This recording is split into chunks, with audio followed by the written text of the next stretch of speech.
Assalamualaikum warahmatullahi wabarakatuh. Alhamdulillah rabbil alamin. Allahumma shalli wa sallim ala nabiyyina Muhammad wa ala alihi wa ashabihi ajma'in. Para mahasiswa yang dirahmati Allah, pada kesempatan kali ini kita akan run data uji T dengan one sample ya, dengan one sample. Untuk teorinya yang ini one sample sekilas ya, secara sekilas. Nah, ini uji one sample t-test disebut juga dengan uji T1 sampel ya.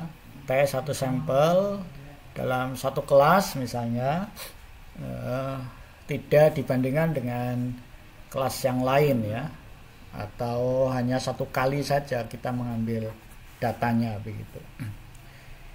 Ini masih bagian dari statistik parametrik ya. Statistik parametrik inferensi itu membutuhkan uji asumsi klasik ya, namanya distribusi normal ya. Kemudian linear dan seterusnya. Apa tujuan dari uji one sample t-test ini? Yang pertama, membandingkan rata-rata sampel ya, rata-rata sampel yang diteliti dengan rata-rata populasi yang ditentukan. Misalnya dalam satu kelas itu apakah IPK-nya misalnya ya, IPK-nya itu di bawah target ya. Kalau target misalnya UMP itu menargetkan IPK masa lulusan harus 3 untuk ilmu sosial ya, 3 atau 3,5 lah begitu.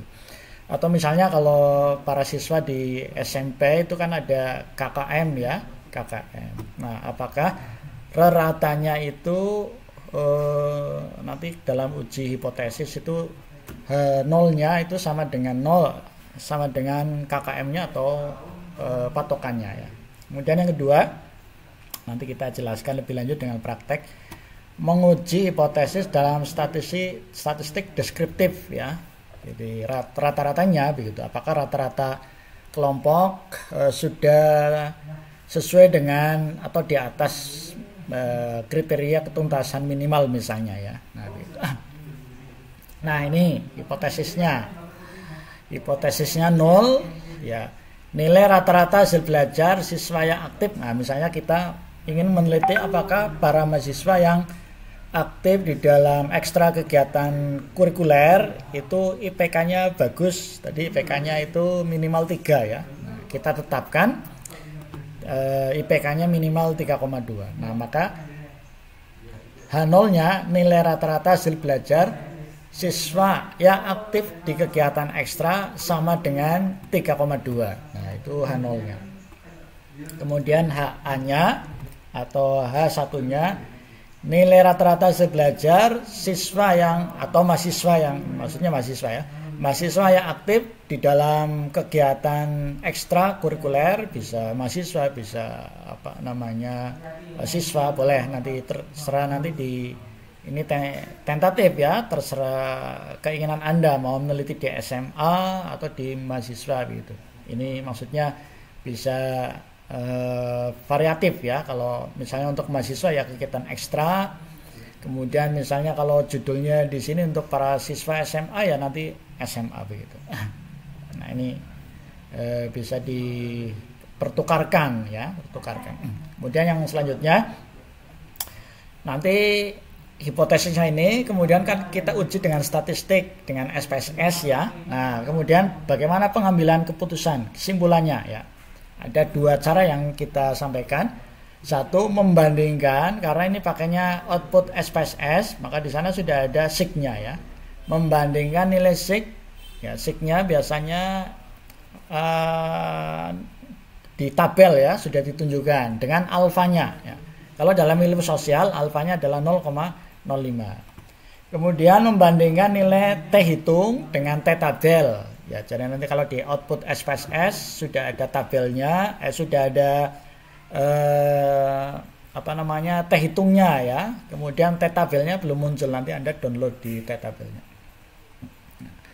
Ini contohnya ya. Contohnya ada data demikian. Ini misalnya yang kita teliti adalah aktivisnya itu ada 12 mahasiswa ini. Namanya A, B sampai L ya. Kemudian kita mintakan IPK-nya ya, IPK-nya 3,3 dan seterusnya ya, IPK-nya ini. Kemudian Anda bisa mengerjakan pakai rumus manual, pakai Excel, pakai SPSS. Pada kesempatan kali ini langsung kita pakai SPSS ya. Nah, cara mengerjakannya bagaimana? Nah, baik, ini cara mengerjakan. Kita langsung ke data yang tadi. Ini datanya Anda kopikan ya. Anda copy ya. Copy biasa ya. Nah, cara manual dikopikan, misalnya pakai klik kanan boleh. Nah, ini kemudian Anda buka di, nah yang ini, buka yang ini. Buka SPSS. Yang pertama Anda buat variabel terlebih dahulu ya. Variabelnya adalah IPK ya. IPK, kemudian Anda klik yang di data view. Nah, ini kemudian nanti pindahkan ya. Dipindahkan. Ini saya sudah memindahkan. Kemudian caranya sederhana saja, analyze ya, analyze. Kemudian Anda pakai compare min. Nah, ini compare min. Bagian yang kemarin independent, pair itu sudah kita pelajari ya. Kita bagian yang one sample ini. One sample t-test. Anda klik di sini. Kemudian pindahkan IPK-nya ke test variable, kemudian option ya. Ini 95 tadi 5% ya. Kemudian continue. Nah, di test value berapa minimal IPK mahasiswa UMP harus dicapai oleh mahasiswa yang ingin lulus. Nah, begitu. Tadi 3, berapa tadi? Minimalnya adalah 3, sebut saja 3,2 ya. Ya, 3,2. Kemudian di OK. Nah, ini yang disebut dengan output one sample t-test. Nah, ini tadi minnya 3,1 standar deviation ini. Kemudian sudah ada test value-nya 3,2. Apa kesimpulannya? Kesimpulannya ini. Dilihat dari sini ya, dari SIG. Jadi kembali lagi, kita kopikan boleh ya. Kita kopikan. Nah, jadi tadi jika SIG-nya lebih kecil dari alfa, ya, lebih kecil dari alfa, ya, SIG-nya, maka H0-nya tadi di dalam penyimpulan, pengambilan kesimpulan, H0-nya itu diterima ya, diterima, H0-nya diterima. Ya, berarti menerima HA ya, menerima HA. Nanti Anda buka kembali ya, buka kembali yang ini. Nah, ini tadi. Saya kopikan terlebih dahulu boleh yang ini ya. Akan kita jadikan sebagai dasar ya, sebagai dasar. Nah, ini. Tadi SIG-nya berapa tadi? SIG yang diperoleh tadi adalah di statistik, di outputnya. Ya, outputnya tadi ketemu ini ya. SIG-nya adalah 0,743 ya, 0,743. Ini yang gini ya, 0,743. Nah, 0,743. Nah, ini kan berarti SIG-nya itu lebih besar dari alfanya ya, SIG-nya, sehingga H0 diterima, HA-nya ditolak. Jadi memang IPK mahasiswa para aktivis itu sama dengan 3,2 ya, sama dengan 3,2. Jadi artinya memang belum memenuhi syarat ya, belum memenuhi syarat ini. Nah, rata-rata IPK-nya secara meyakinkan bahwa IPK mahasiswa para aktivis itu masih di bawah baseline. Baseline-nya tadi 3,2. Dilihat dari mana? Dilihat dari outputnya tadi ya. Nah, ini 3,2. Batasannya adalah 3,2. Nah, ya, saya kira begitu interpretasinya. Ini menggunakan cara SIG ya.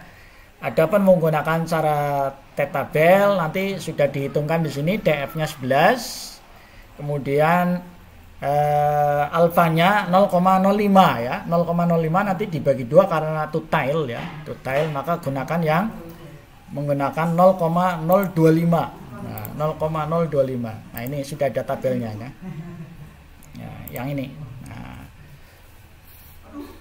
Anda tarik DF-nya 11 ya, 11. Kemudian gunakan karena two-tail Anda cari yang bukan 0,05 itu dibagi 2 ya, bagi 2 sisi berarti nanti ketemunya yang ini 2,2 ya, 2,2 yang ini berarti T tabelnya 2,2 ya, 2,2. Sementara T hitungnya berapa? T hitungnya Anda balik lagi di sini. T hitungnya. Nah, ini T hitungnya adalah 0,337. Jadi memang lebih kecil ya. T hitungnya lebih kecil dari T tabelnya. Maka yang diterima adalah H0-nya. Artinya apa? Bahwa para mahasiswa yang aktif dalam kegiatan ekstra itu IPK-nya masih di bawah 3,2. Berarti sesungguhnya masih belum memenuhi syarat kelulusan ya, syarat kelulusan. Saya kira begitu. Lebih mudah ya, lebih singkat karena ini one sample. Selamat mencoba, semoga sukses. Wassalamualaikum warahmatullahi wabarakatuh.